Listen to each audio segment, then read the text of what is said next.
Hello everyone! Gusto ko lang i-share yung experience ko din katulad nitong batang ito. Kaso mas bata lang siya sa akin kasi ako noon nag-aaral din ako ng elementary. Sa mga nakakilala sa akin noon, sa mga naging kaklase ko noon, alam nyo yan. Non-experience ko din yung minsan nadala ko rin yung kapatid ko sa school. Nahiyak ako.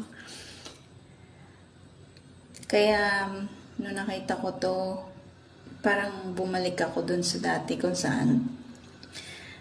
Nung panahon na yun na dinadala ko sa school din yung kapatid kong lalaki kasi nung time na yun walang nagbabantay sa kanya kasi yung mama ko nagtatrabaho, yung mama ko kasi labandera po at saka nagpa-plancha po. So nung mga panahon na yun wala po kasi nagbabantay, walang nag-aasikaso.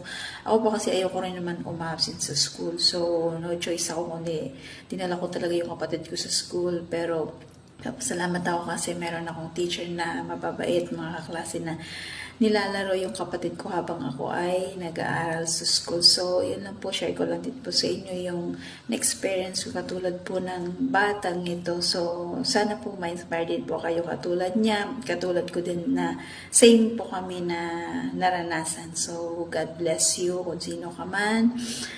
Alam kong magiging mabuting kapatid ka sa kapatid mo. God bless you.